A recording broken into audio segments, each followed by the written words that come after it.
Hi, I'm Peter Major. I'm the main organizer and program chair for this seminar series, and I'd like to welcome all of you here tonight on behalf of our main co-sponsors.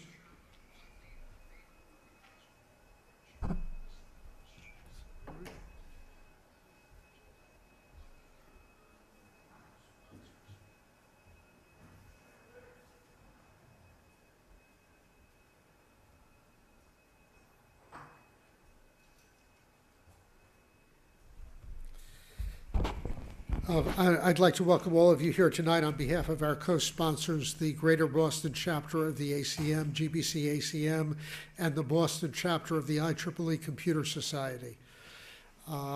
Tonight, we're delving into one of the peripheral areas of our main focus. We're going to look at how basic theoretical computer science thoughts can be used to give us insights into the origin of life and how biological systems came to be.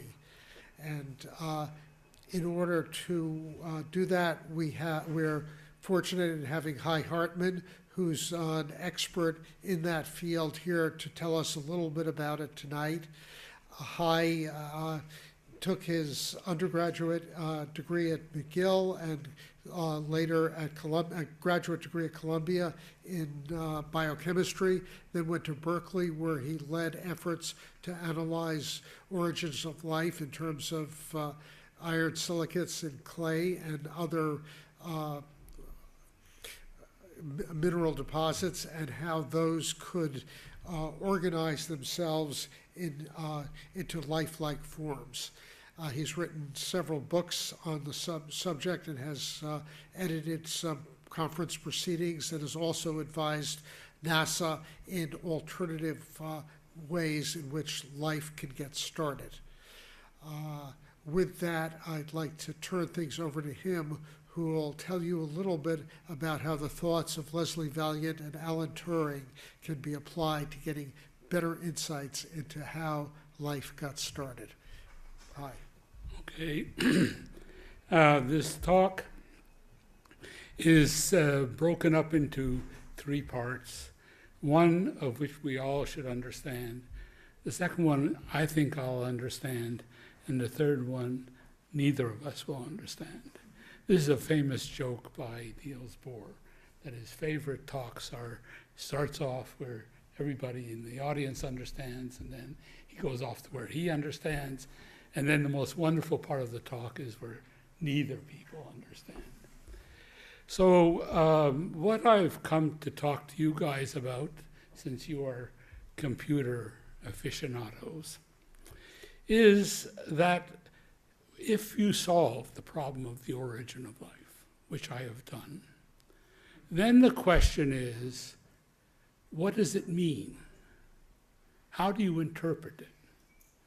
And that's where computation comes in. So what I'm going to talk to you tonight about is I'll start off and tell you how I've solved the problem of the origin of life, and then go into the computational part, which will tell you what it means. So let's start off with the historical part, because in order to solve the problem of the origin of life, its problem is a historical problem. Where are your documents? How do you read them? And if you know how to read them, can you reconstruct the origin? And the question is, where do you start? So I have a suggestion. How many people in this audience are alive? Put up your hands. Because according to PAC, I have to now start off and try to guess what living things are. So far there's no zombie apocalypse, right? Other than, of course, what's happening politically. But there's no zombie apocalypse. So my point then is, I'm going to start off with who else? Myself. Hold a second. This is the origin of life. This is a famous statement. Nothing in biology makes sense except in the evolution, in the light of evolution. And of course, I'll start off with myself. This is me at 1 year old looking into two fundamental problems. Who am I and where did I come from? So I'm still trying to find out who I am, but I do know where I came from. And of course, I was born. And all of us in this room, I could say safely, have been born and went through a similar voyage. So you see that from 38 weeks to 9 weeks, I was just shrinking. So one of the first extrapolations would be that the homunculus, which would be a much smaller size of me, was in the sperm. And this was, of course, what was thought in the 17th and 18th century. However, if you go further from 8 weeks to the fertilization, you see that I am no longer a smaller part of myself. And if you go to at 16, I look very much like a chick embryo. So you go back in time, and in my life, and this is how I was born. A sperm now came into the egg, and therefore I know where I came from. I came from a fertilized egg. Now, what is a fertilized egg? It's a eukaryotic cell. It has a nucleus where the DNA is, and it has little things like mitochondria and chloroplasts were once bacteria. So I have been able to track where I came from to a eukaryotic cell. And the eukaryotic cell is a complicated cell. It's made up of other cells. In fact, the cells that are less complicated are something like E. coli. E. coli, we know, is in our guts, and this is the bacterium, and we understand everything that there is to understand about E. coli. And here's what E. coli looks like when you bust it open and its DNA is out there. All right, so DNA, here's what E. coli looks like when you add detergent. Now, the DNA is where the information for me, for you, and for E. coli is stored. And the question is, how is this information read out? And it turns out that there are these enzymes called RNA polymerase that look at little pieces of the DNA and codes for protein, So DNA goes to RNA, goes to protein, and then the RNA goes into a ribosome. And that's read. And you put in a string of RNA, messenger RNA, and out comes a string of amino acids, proteins. That's the key to life. So here's E. coli. 4 million base pairs in the DNA of E. coli, 4,000 proteins, individual proteins, 4,000 messenger RNAs, 2 ribosomal RNAs, 20 or plus transfer RNAs, and the DNA is 1.36 millimeters. Now, in 1950 or 1948, von Neumann wrote about his self-reproducing automaton. And Freeman Dyson pointed out that his self-reproducing automata was what I just showed you about E. coli. And there was A, B, C, and D, and you could look at them and while I talk to you. One of them is the DNA. The other one is the thing that sends the information to the constructor. The constructors are the ribosomes. They're making the protein. The proteins are now doing the cutting and dicing, et cetera, which von Neumann needed. That is, von Neumann had got the logic of the eukaryotic, of the bacterial cell, as I've just pointed out to you, on the basis of his logical analysis of self-reproduction. So von Neumann gave us a gift. He said, there's something about E. coli that is telling us that it's tied up with computation, because the DNA is the description, and the description can get arbitrarily complicated, whereas the constructors remain invariant, like the ribosomes and like the genetic code. That was an enormous insight. Okay, so that's what von Neumann gave us, a gift that in some sense we should look to computation when we study self-replication. Now, when you grow E. coli, this is a minimal media. E. coli is to grow that cell with the 4 million base pairs, etc., is made up of M9 salts, which are those below: sodium phosphate, potassium phosphate, ammonium chloride, and NaCl. Then there's some glucose, magnesium, calcium, and water. Now, that is a diet that is slightly better than the South Beach diet, because where you are on that diet, the amount of weight you would lose would be enormous. And I'm willing to set up a company to put you on that diet. So the point is that from very minimal things, I mean, these are just ions. The only thing that's complicated there is glucose. You have now been able to fashion a complicated organism. Now, Carl Woese looked at the ribosome. And the ribosome is where that one string goes in, the other string comes out. It's sort of like a mealy machine.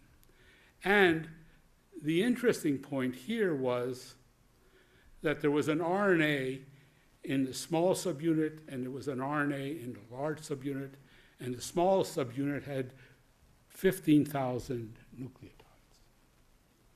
And so these nucleotides could be compared everywhere. It turns out that the ribosomal RNA is a universal entity. And so he then drew a tree of the cells that are these single cells that I have been able to trace myself down to. There's the eukaryotic cells, the archaea, and the bacteria.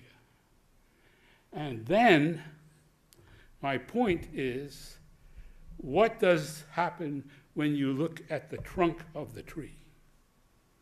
So I've taken you down into the depths of the bacterial, archaeal, and eukaryotic cell, which is DNA goes to RNA, goes to protein. And now I'm going into the trunk of the tree. There are two universals in bacteria, UI, and archaea. They are metabolism, which gives you the alphabet of life, and the genetic code, which is how you translate one alphabet and string into another. So the genetic code is this. These are the nucleotides. This is the alphabet of RNA, DNA, RNA, because U goes to T in DNA. Anyway, C-A-U-G. That's 4 letters, and the other alphabet is 20 letters of the amino acids. So the question is, how do you translate a string of 4 letters into a string of 20 amino acids? And that, of course, is the genetic code. And the genetic code reads the RNA string 3 at a time and codes it into an amino acid.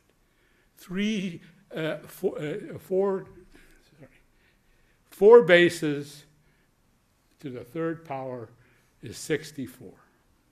So there are 64 codons that are coding for 20 amino acids. And this is the coded table. And I'm not going to worry you with these things, but it turns out that glycine, alanine, and arginine are simple amino acids, and glutamic are hydrophilic, and valine, leucine are all hydrophobic. So you have now in the code, the evolution of the code. Started off with glycine, the simplest amino acid, got more complicated when C came into the system, got more complicated when A came into the system, and when U came into the system. This thing is growing like an onion, and the question is, the history of this code is in the code itself. And therefore, this is a document that you now can read. And it means that it evolved from simplicity to complexity in this precise way. Because in order to have something grow like an onion, you have to have memory.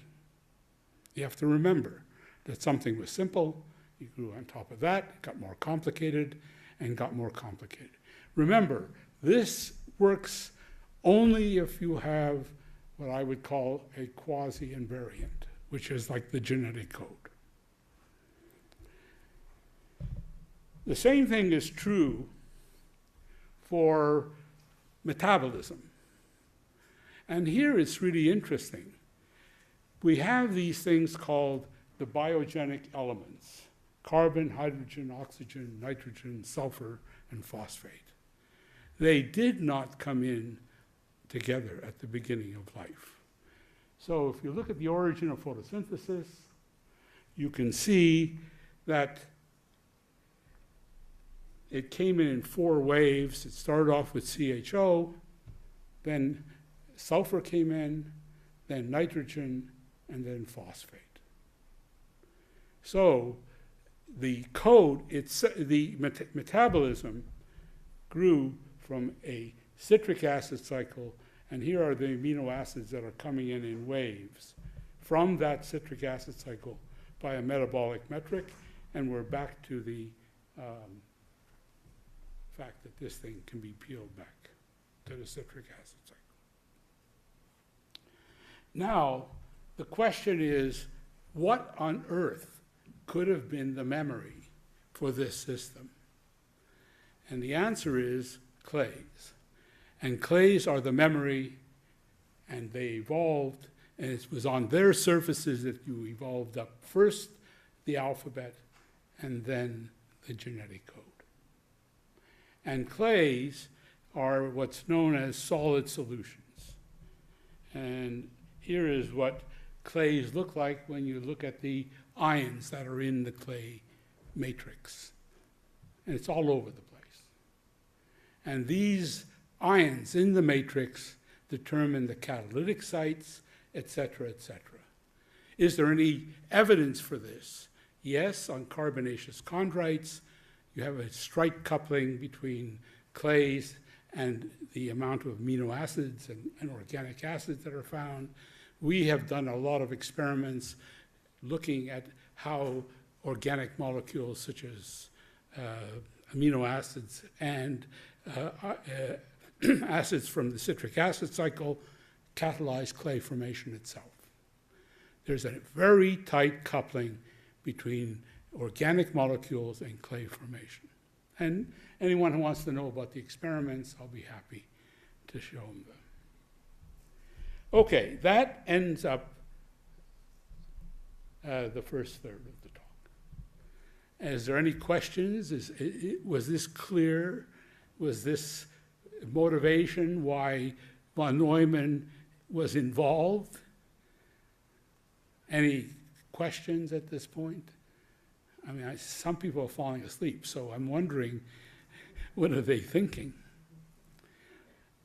Okay, now we go into the fun part. And now we go into the fact of computation. Why does computation make what I just told you meaningful? I hope that I'm not the only one who thinks that, but I'm sure your lives are tied, some of your lives are tied up with computation. Now, the two people that founded the modern theory of computation was clearly Turing and von Neumann. And, of course, each one made a singular contribution of their own. Turing is well known because he invented the Turing machine.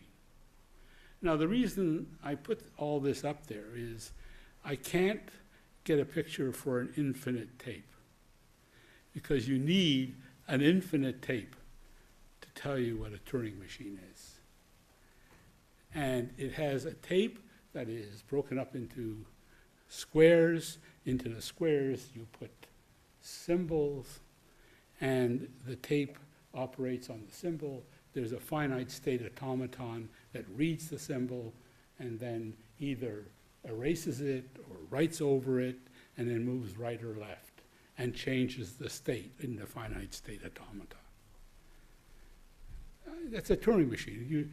I'm sure that everyone who's ever done computation has learned something about a Turing machine. Now, if the tape is finite, then you're in finite state automata, because the amount of memory is related to the number of states in the finite state automaton. You're not allowed to write on the finite tape that you're now looking. So you either accept it, or if you're a Mealy machine, you output another So a sequence goes in, another sequence comes out. The Moore machine will accept the tape. So we're now into string theory, basically. And it's not the string theory that it may very well be the string theory of the universe, I don't know. This is what a finite state automaton looks like if you draw the diagram. And this tells you if there have been two zeros in an input system. So if I start off with 1, 0, 0, and S1 is the stop state, so 1 just goes back to S1, and then the 0 goes to S2, and then S2 goes back to 0. And if there's any 1s that come in before the next S0 goes in, it keeps going back and forth. So this is a finite state automaton, and there are many, many of these diagrams that you can spend your life tracing through.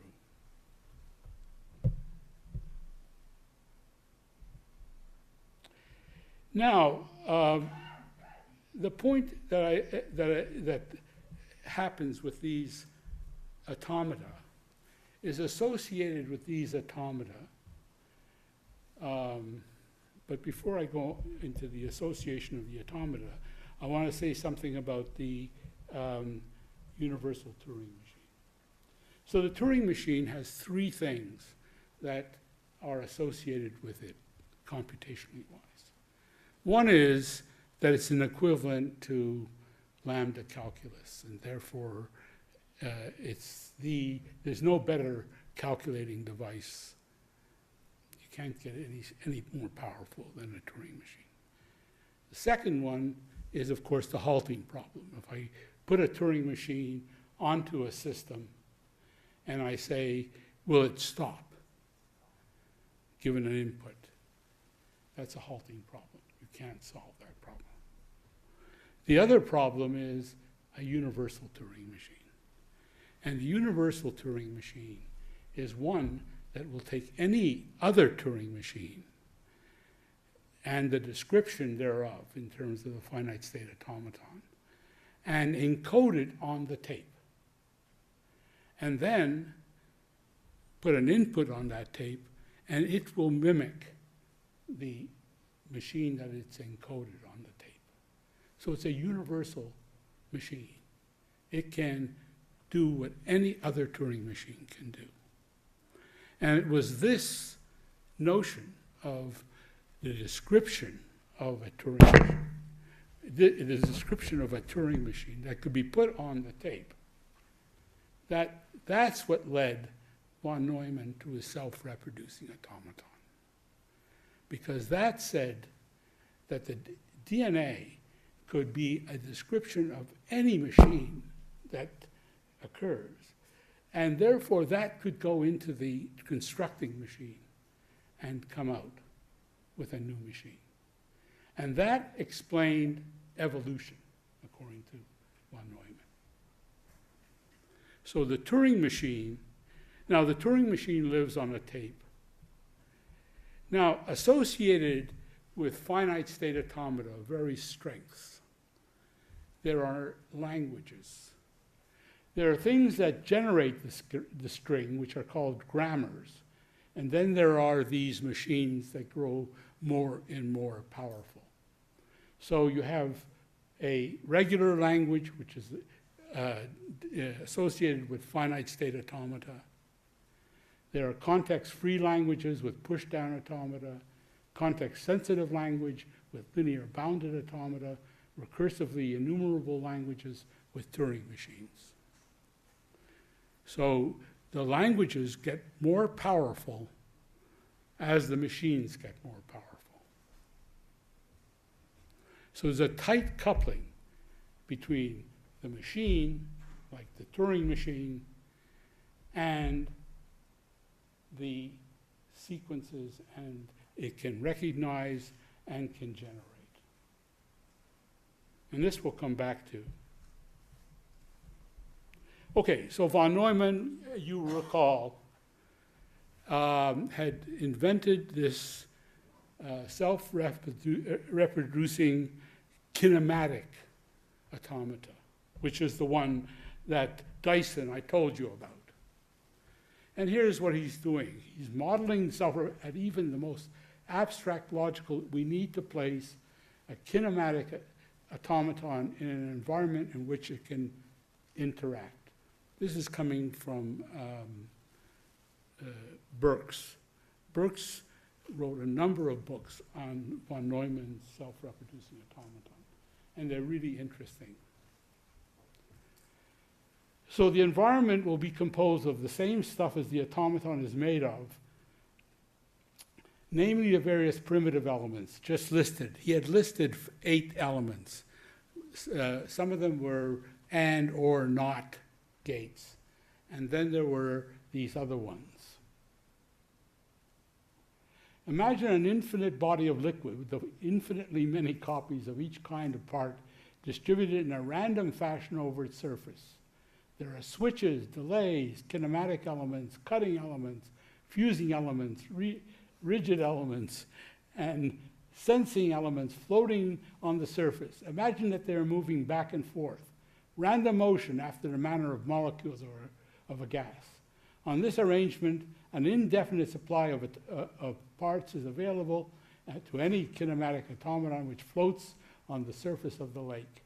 We call this environment, together with any kinematic automata, it contains a kinematic automation. So it was a great, interesting, and by the way, there is a book by Freitas et al. On the kinematic self-reproducing machine. It's very, very dense, and there's a lot of it. You can read what has happened since this. That hasn't ended with. Now, von Neumann now gave us the second blessing. The second blessing was, the first blessing was that DNA was a description, and then there was construction. What the second blessing that he gave us was the invention of the cellular automaton. So the Turing machine lives on a tape. The cellular automata that I will be talking about are two-dimensional cellular automata, and they live on an infinite set of squares or tessellation. They're crystals, basically. And each square has a small cellular automaton, a finite state automaton in that square. So von Neumann now said, I'm going to turn this from this construction, living in a soup where things are fusing and cutting and, horrendous. I'm going to turn it into computation. He turned his self-reproducing machine into a computation. And he did this by looking at the description, and by logic, and then he did activation of each finite state automata in a square. In each square, he put 29 state automata, and then built all his cutting, fusion, and everything else from that.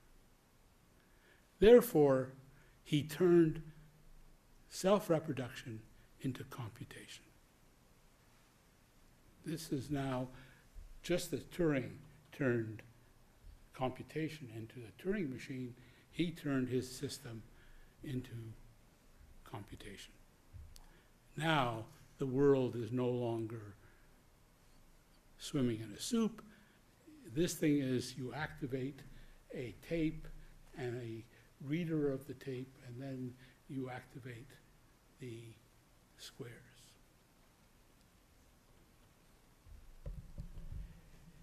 And this is Burke. He shows you. And, here's the tape going in, tape control, construction control, the arm activating the system and building the construction of the next system. And then when the construction is finished, the tape is replicated and shoved into the next system. So the description of the system is then done separately. That means the copying of the system. And therefore, you see that this system can evolve because the description can get more and more complicated. DNA can go from 4 million base pairs to, God help us, 3 billion haploid base pairs in us. So something happened between 4 million and 3 billion. And yet, the construction machinery is the same in us as it is in E. coli, the ribosome. I just showed you that the ribosome is universal. So 29 states, that's a hell of a lot of states in a finite state automaton. So it went down to smaller states. The famous Cod, who did relational databases, went in and did 5 states, I think, or 8 states. I don't remember which. I think it's 8 states. Anyways, and he wrote a book on it, and you can read the book. And again, it's not that informative, but it's interesting that these giants could do combinatorics that are unbelievable. Well, it got down to finally the game of life, of course. And the game of life is, of course, Conway's game of life. And here's John Conway, a buddy of mine. He's the most fun to be with. He hates the game of life. It's the bane of his existence. He has done phenomenal stuff in simple group theory. He's one of the inventors of the monster. That any human being could conceive of the monster simple group is beyond me. But the thing is, he did it.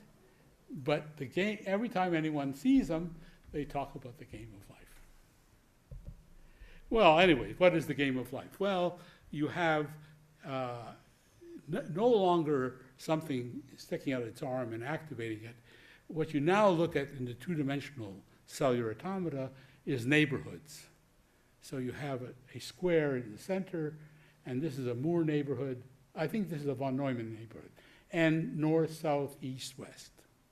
And the rule is whatever is happening in the neighborhood and the thing in the center will give you the next state. That's it. It's the cellular automata. And so let me tell you about the game of life. The game of life, as you know, is an infinite two-dimensional orthogonal grid of square cells, each of which is in one of two possible states, alive or dead, 0 or 1, and is populated and unpopulated respectively. Every cell interacts with its 8 neighbors.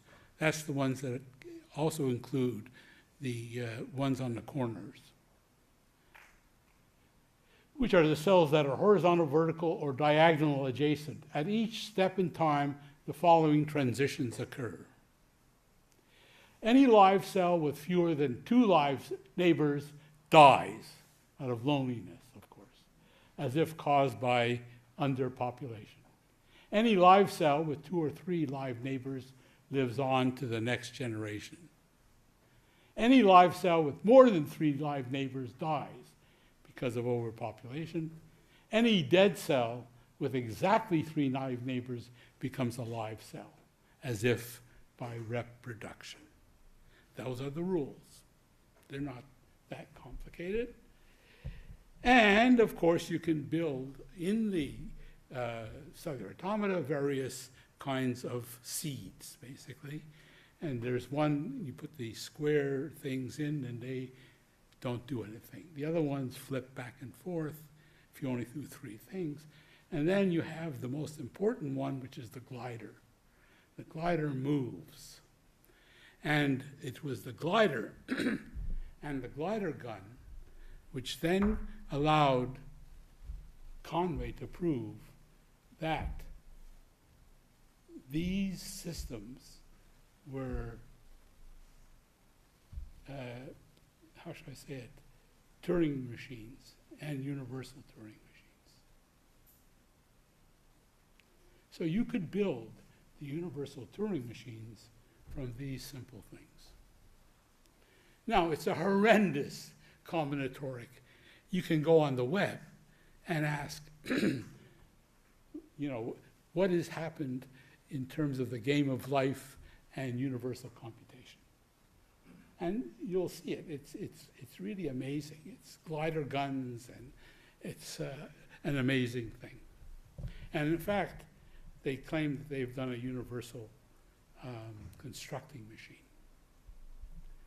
Now, up to now, I've given you what I think is the background to cellular automata. And so I'm going to tell you something that I did here, because I came to MIT in '64. And the reason I came to MIT in '64 was I was very much attracted to McCulloch, of McCulloch Pitts. And I came to him and talked to him, and he sent me up to molecular biology. And then, after working in molecular biology for a while, I came in contact with the Fredkin group at MIT. And the Fredkin group had a number of very brilliant people, Tom Toffoli, Norm Margulis, Pablo Tamayo, and Gerard Vishniak. With Pablo Tamayo and Gerard Vishniak, I published a number of papers on cellular automata. I don't want to bore you with them, except for one. And that was the one that had the following simple rule. It was a 3-state machine, and if it was nothing in its neighborhood, it stayed in the same state. And if there was a 1 in its neighborhood, it would become a 1. And no matter what was in his neighborhood, it went to 2 and went back to 0. It was a little oscillator. So what could you make out of this? Here's what you could make. You could make these beautiful spirals. And this was, of course, the famous Greenberg-Hastings rule, which I just showed you. And the initial conditions were as above. And the tips of the line act as singularities which generate rotating spirals. Now, these were sort of the initiation states that gave you different systems of, not spirals now, but targets. And here was the beautiful systems of different target patterns, depending upon which of the initiation factors. Now, the interesting thing about this is that I was recently looking at a picture of a surface of catalytic surface palladium of carbon monoxide and oxygen, and these patterns were there. So Gilbert and Greenberg and Hastings could mimic what we see on catalytic surfaces. That meant that the cellular automata were not just computational systems, they also could be modeling physical systems and catalytic systems. By the way, this system, the Greenberg-Hastings model, is modeling the famous reaction diffusion systems of Turing. It's an interesting confluence here between Turing and von Neumann. Okay, so this is all deterministic so far, and now I want to go into the Ising model. So has anyone any questions on this thing so far? Everything is clear? So I'm still in the middle of my talk, where at least I understand what I'm saying.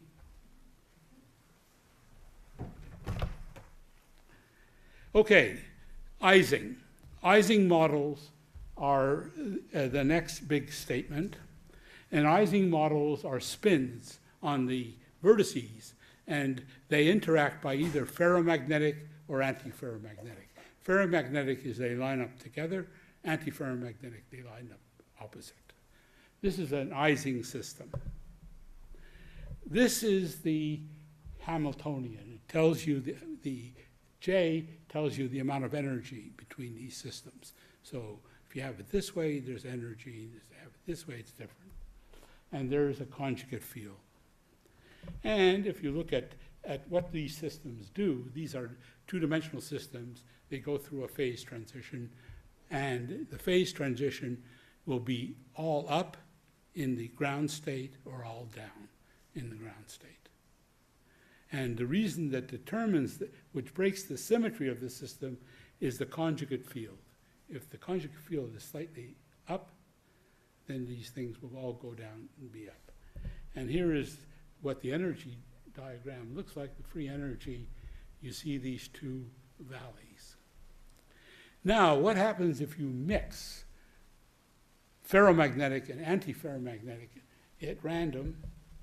You end up with the spin glass.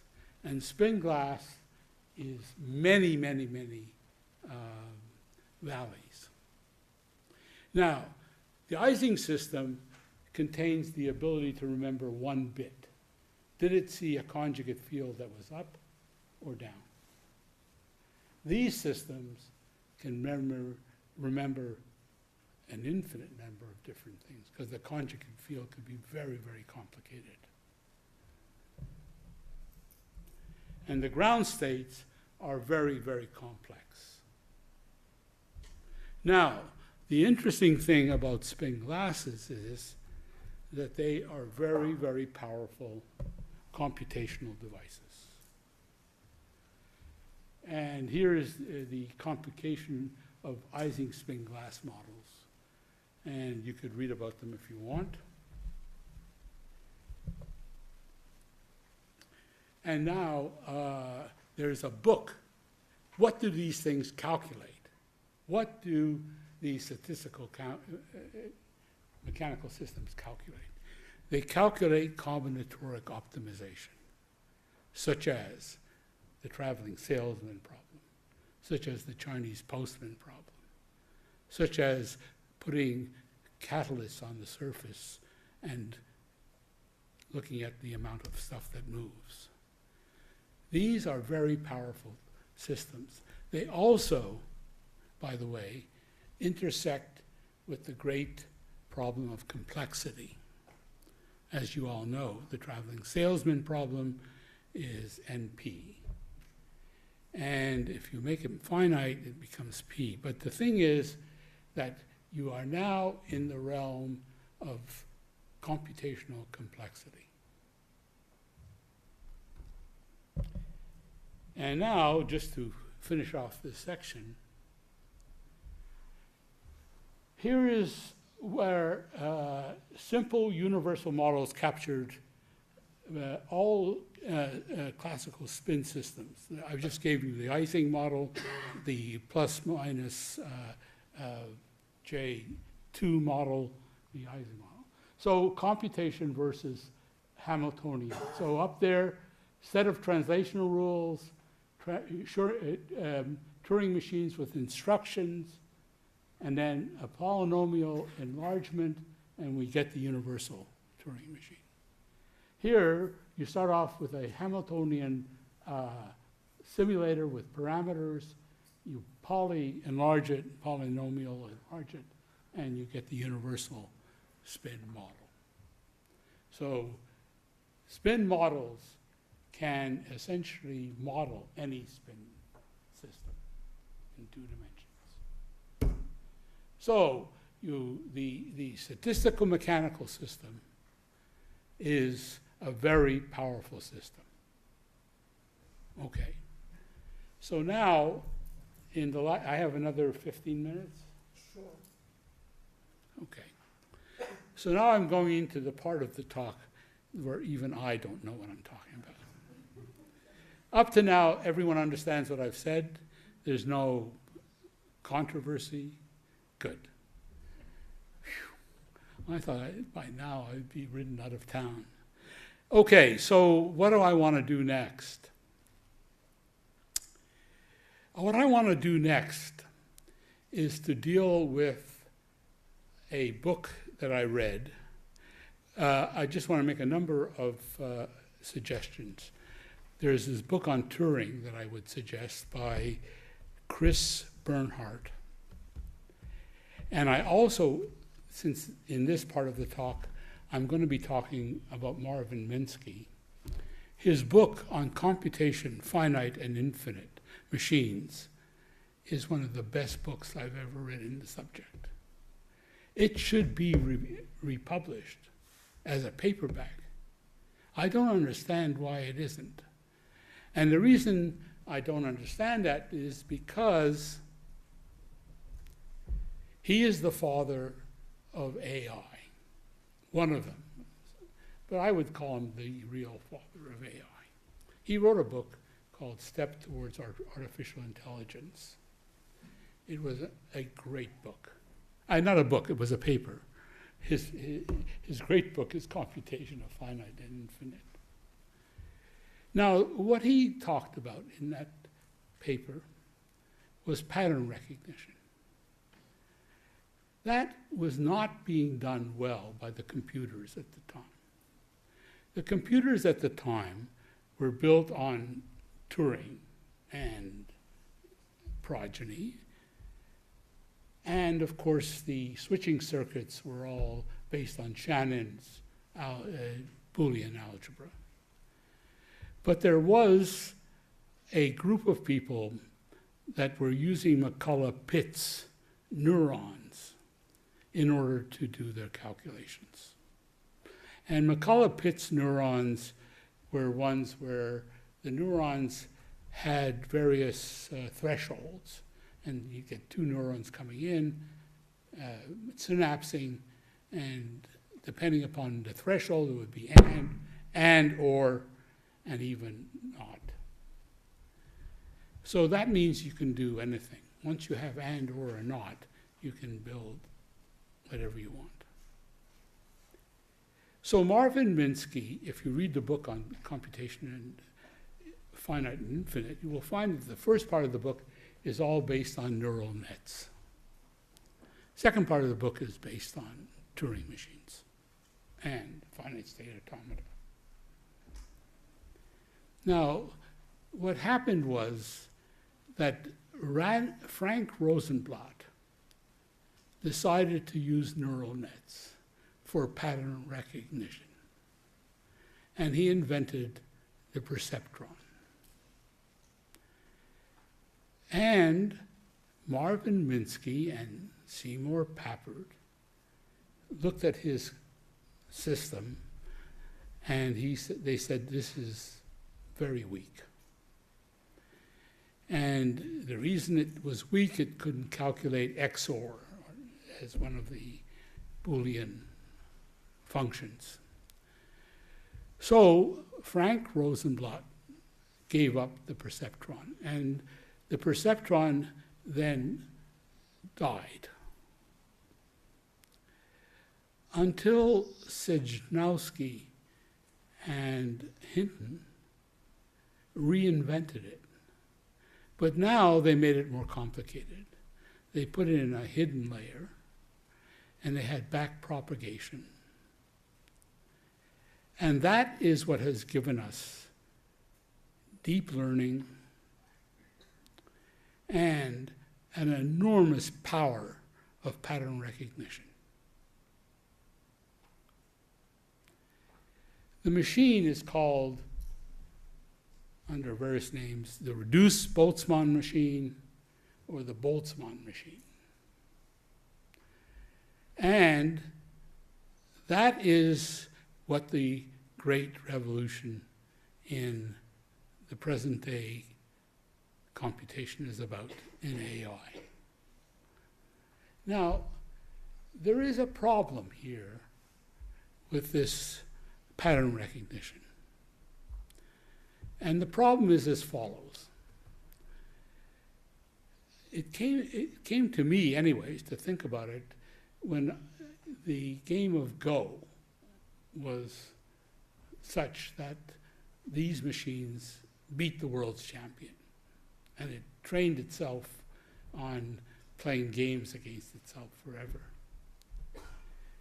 Now, the problem was, what did they learn? What was it they were doing? Was there a linguistic way of them to try and announce what was going on? And the answer was no. And that is what the problem is. The problem is, what are they recognizing? What is the pattern? And so we are presented with a very interesting problem. We have this system that is a very powerful pattern recognizer for which we don't have a language to talk about it.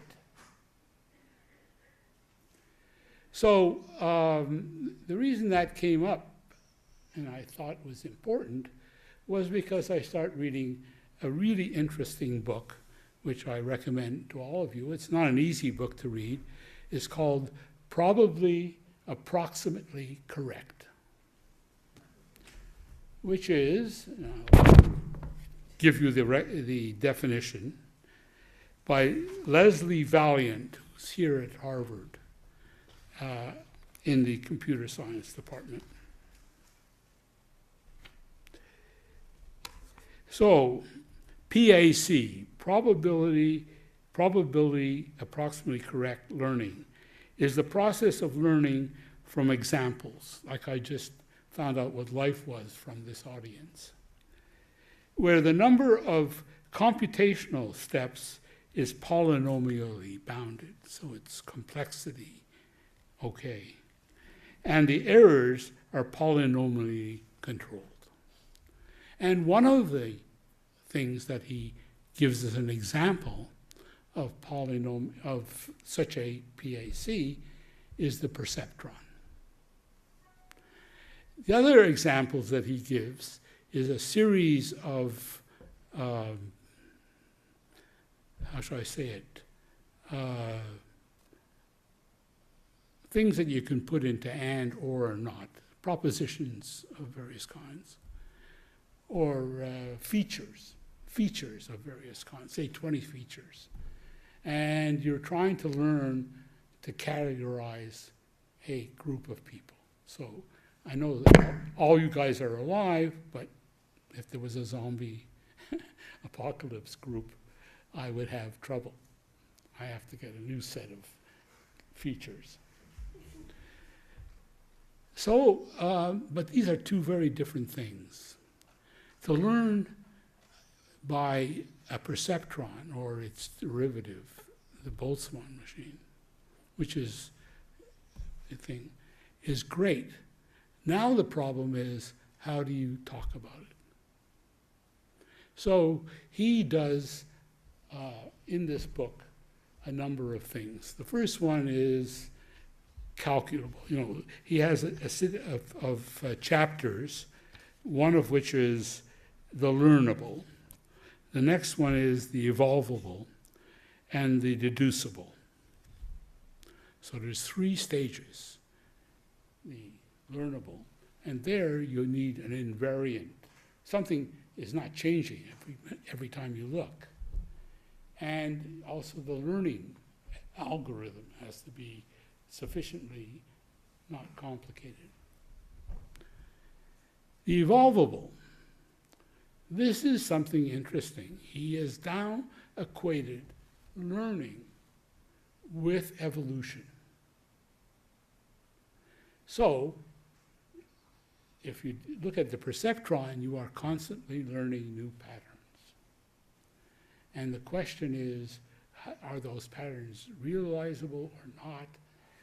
And in order to evolve, according to him, you have to have, you're calculating a function of some kind, and you're trying to optimize. There's an optimal function, and you're trying to head towards it. This is no more, no less than combinatoric optimization. But then he has to go to the provable. And there he tries to invent a system for discussing things. And his big example is an elephant eating peanuts. There exists an elephant, and there's T1 and T2, and that it means something is eating something, and peanuts is the third thing. So the point is, he's trying to invent a language in which to discuss these things. So that's the interesting point. Von Neumann now gave us the third great gift. He said, you look at the retina of the eye, and you transform the visual environment into something you can analyze, pixel-wise. And it does it in 3 steps, 3 parallel statistical steps. And therefore, this is doing something that is not the kind of things you do with a Turing machine.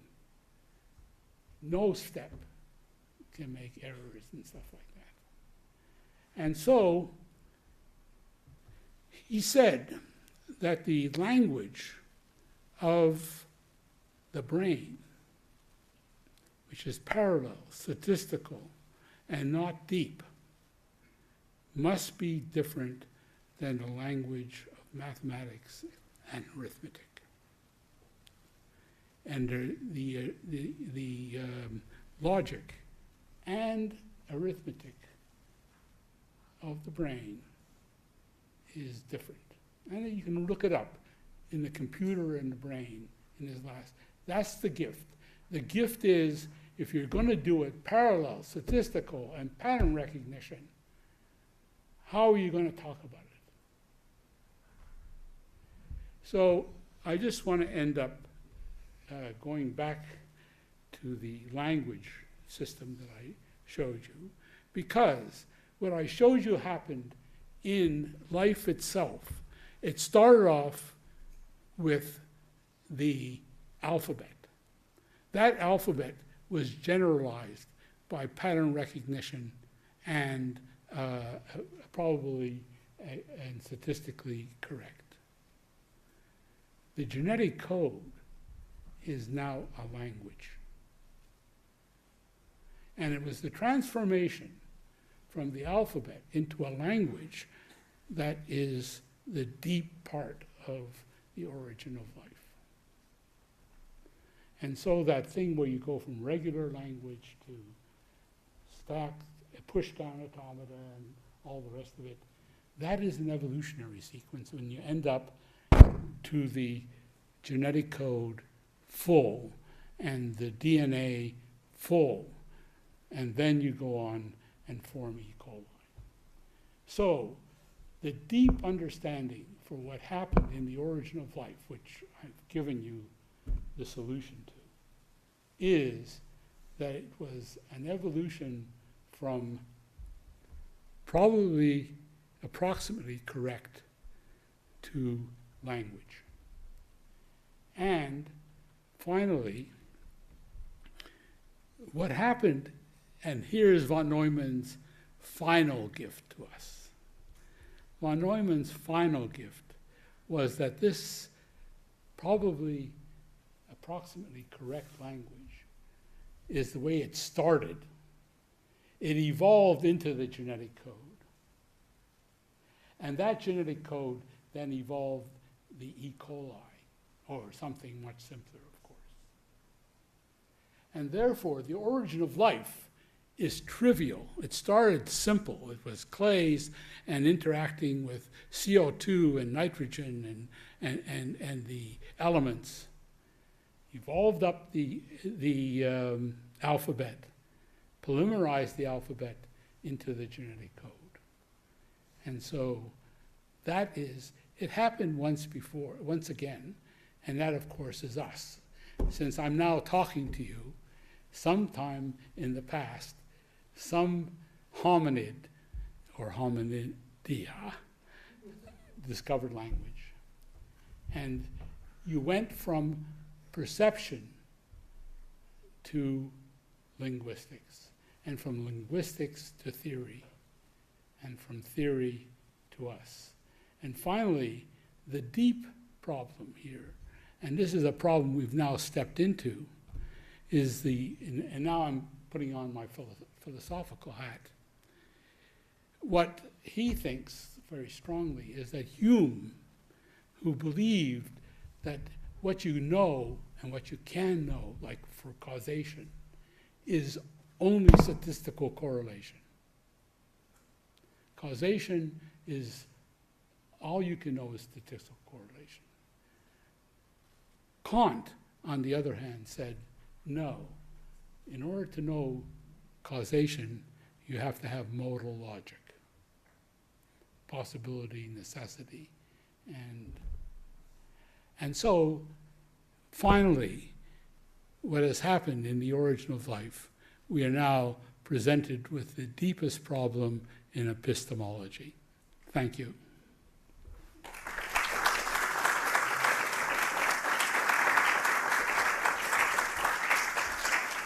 I told you I'd get to the point where even I didn't know what I was talking about. Well, I'd like to thank you for the talk on behalf of the IEEE and ACM, and present you with this souvenir laser pointer. Okay. Do I point it at myself? No. Thank you. I can. Okay, any questions? Oh, wow. This is, yeah, yes? I want to know about the tree, the big tree trunk. Oh, the point is that in the origin of life, you essentially formed a system that is invariant. That's like the trunk. Out of the trunk grew all these leaves, etc. I have a picture of it, actually. the trouble is that when we study evolution now, we are in the trees. we are lost in the branches. Before this happened, before Darwin, the major picture was the great chain of being. It was a linear system that increased with complexity. Of course, we were at the top. The point is, it started absolutely with mud and all the way up to the top. Well, when the tree came, you got all these branches. So when Haeckel presented his formula, ontogeny, recapitulating phylogeny, there was a little difficulty in trying to reconstruct the one thing you could do is go down as deep as the cell. That was something you could do. Now, deeper than the cell, you have to go to the genetic code, which was worked out in 53 to 63, and metabolism, which was begun in the early part of the 20th century and was pretty much finished by the end of the 20th century. So the origin of life could not have been worked at correctly because the documents don't exist. When you go back in time, the first 500 million years of Earth's history, there is no record.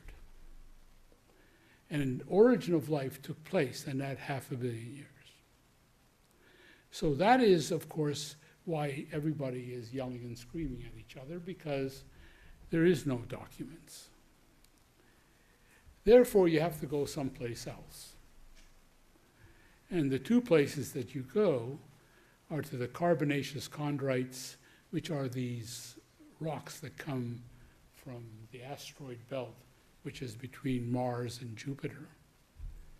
They come to Earth, and they're filled with, not quite filled, but they have sufficient amino acids, dicarboxylic acids, and stuff like that. What was really interesting is these systems have been altered by water, that the rocks have been altered by water.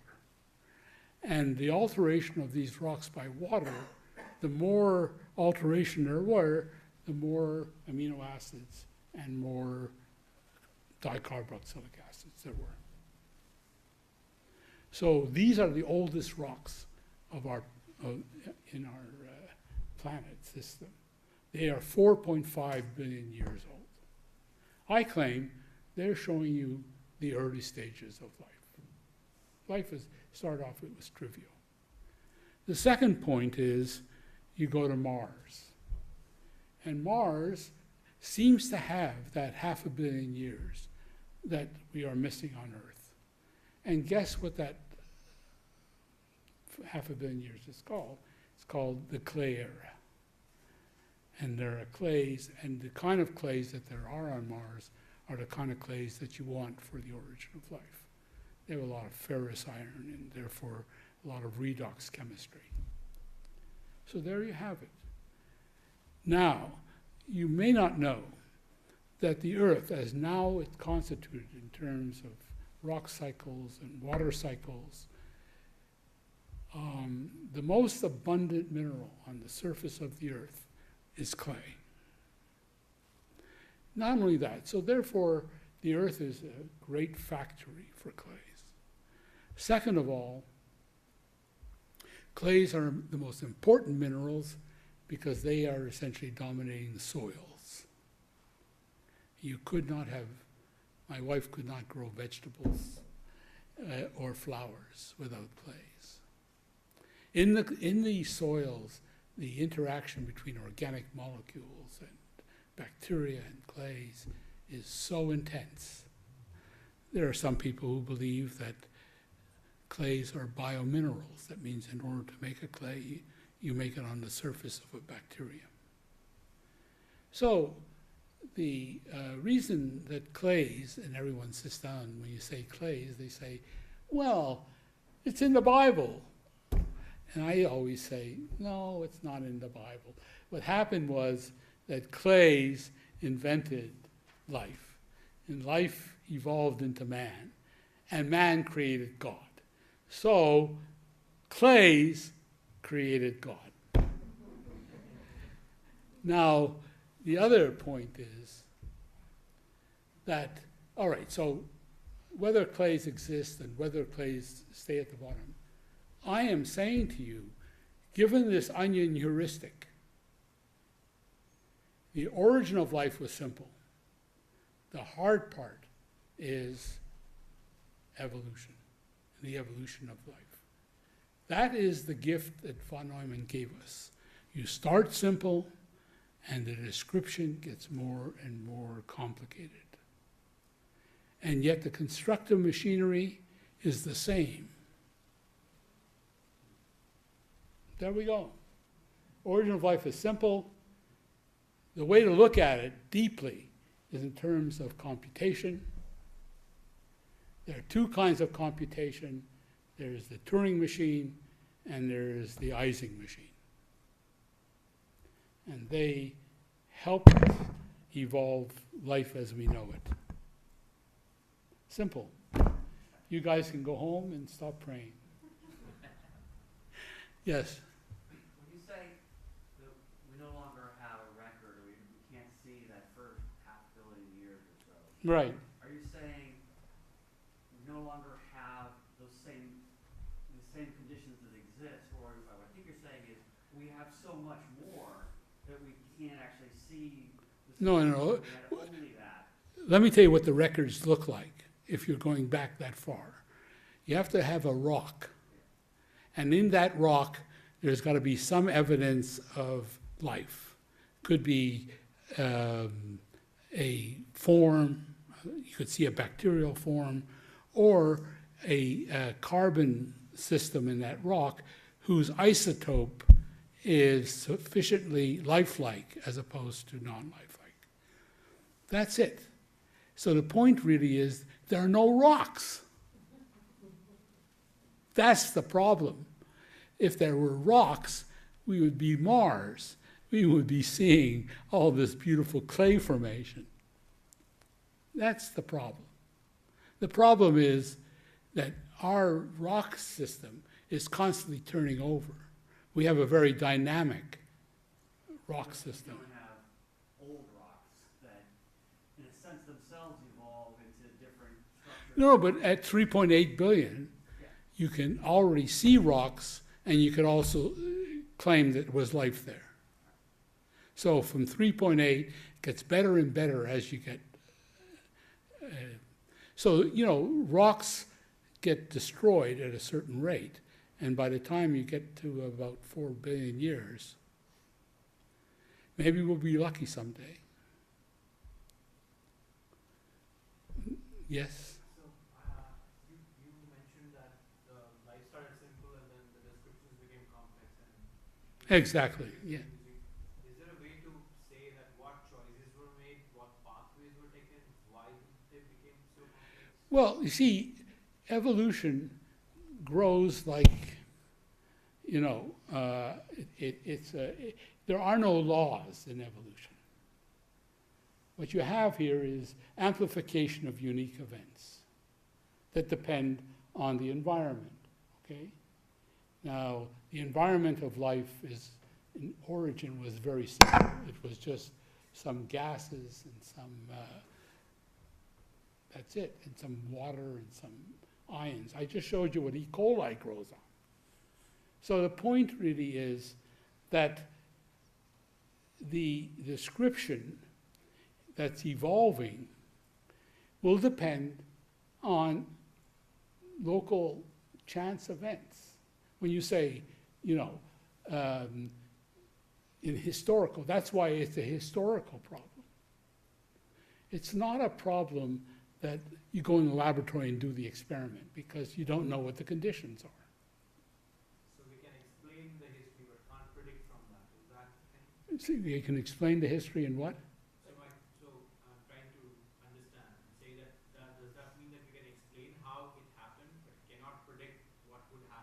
No, given point of time in future? that's again, how it happened depends on what happened to the things that died. Remember, you're not in evolution, okay? It's amplification of unique events. So, what happened at that particular event,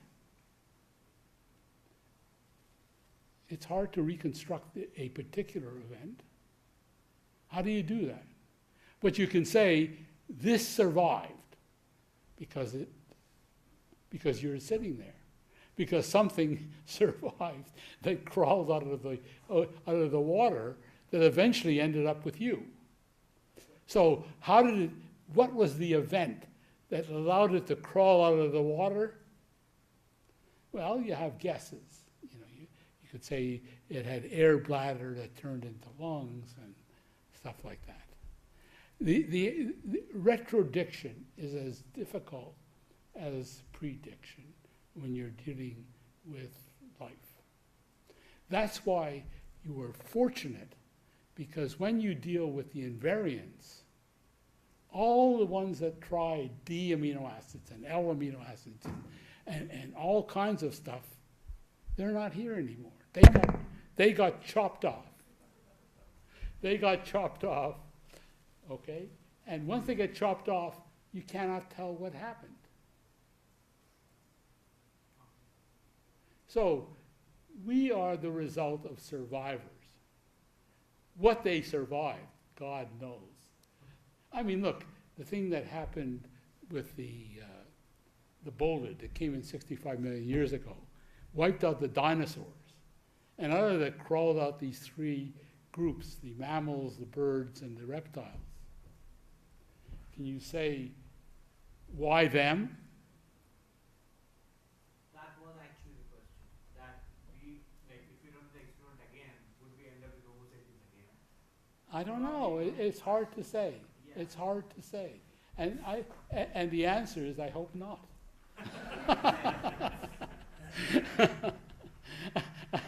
Yes. Assuming it's true that first half billion years is well preserved on Mars, are there things that we might be able to learn from those Mars rocks at some point? Absolutely, absolutely. No.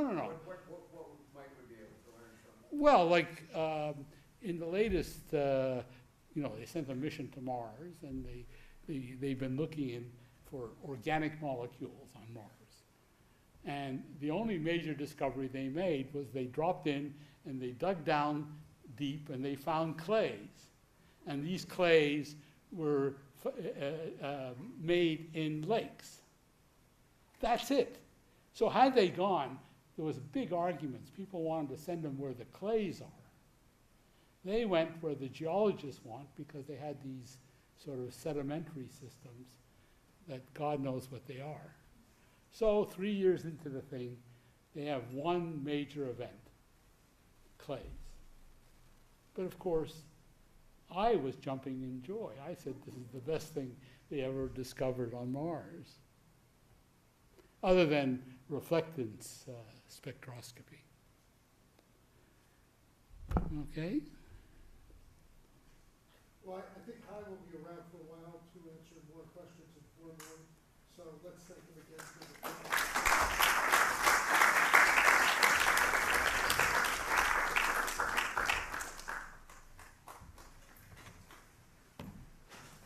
So I put you